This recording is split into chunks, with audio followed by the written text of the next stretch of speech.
Happy Monday, friends. Welcome back to Coffee with Jesus and our new plan, Better Decisions, Fewer Regrets. Grab your coffees and your journals and your Bibles or your iPads, your phones, whatever it is that you need. Take a deep breath in and exhale.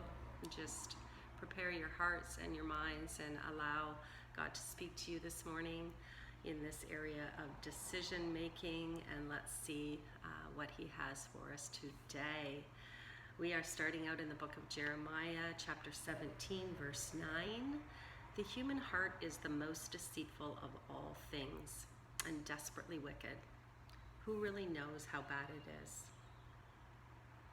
And from James, chapter 1, verse 14, temptation comes from our own desires, which entice us and drag us away. And Proverbs chapter 28, verse 26. Proverbs is full of wisdom, friends, so really lean in. Those who trust their own insight are foolish, but anyone who walks in wisdom is safe. And still in Proverbs chapter 11, verse 3, honesty guides good people. Dishonesty destroys treacherous people. And from Psalms chapter 51, verse 6, but you desire honesty from the womb, teaching me wisdom even there. That's how early it starts, right in the womb, friends. Our devotional for this morning, starting out or kicking off this plan, our hearts are deceitful.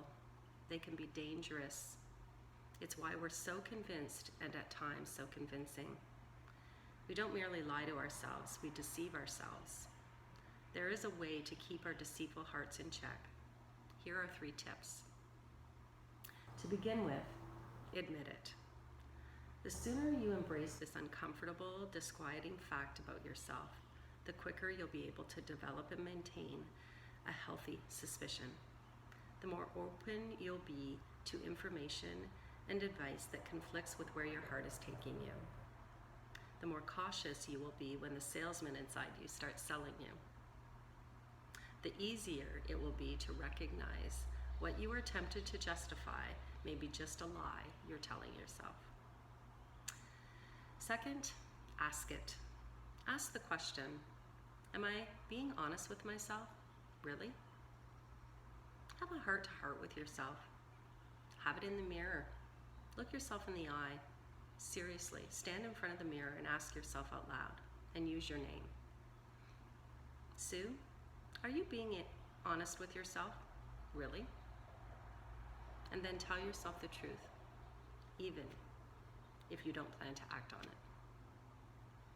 You owe it to yourself to know, even if knowing points you in a direction you don't intend to go. It won't hurt to know. You need to be honest with yourself, really. And third, be curious. When we push through our discomfort and get curious about why we're feeling what we're feeling, why we are determined to do what we are hell-bent on doing, we get to the truth. But most people don't do that. Don't be most people. Be curious. Curiosity will keep you focused on the frontiers of your ignorance.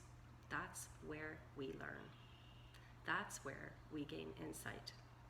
It's where we catch sight of our prejudice and our narrow-mindedness. When it's uncomfortable, it will get uncomfortable, and it will get uncomfortable. When it gets uncomfortable and you are tempted to turn away, to turn back to what you've always known, know this. That is fear talking. That is insecurity talking. You'll learn little from either. So turn back around and just be curious. If you do, you will learn something. If nothing else, you will learn something about yourself. Oh, I'm loving how this plan is starting, friends. This is what my last 2 years has been all about really being curious about the choices I've made, how I've ended up, where I am, and just taking a real hard look at myself and where my decisions have led me to where I am, and how our decisions always lead us to where we are. So I think it's really important that we're more careful and more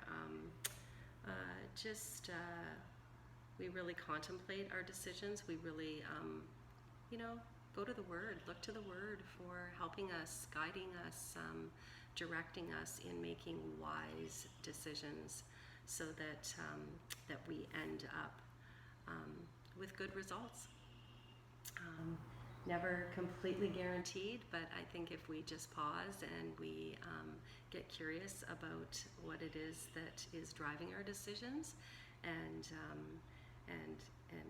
just allowing that to teach us a little bit more about ourselves, it can certainly change the outcomes of future decisions. Okay, I'm going to leave you to kind of marinate in that devotional and all those scriptures, and really just think about the decisions that you've made in your life and where you are today, and any that you feel that had you made a different decision, a different choice, maybe you would have ended up in a different place. I know I would have, but I also know that our God never wastes any of that. So even if we make some decisions that may not have been the best, He will always use them for our good. He will always give us an opportunity to course correct.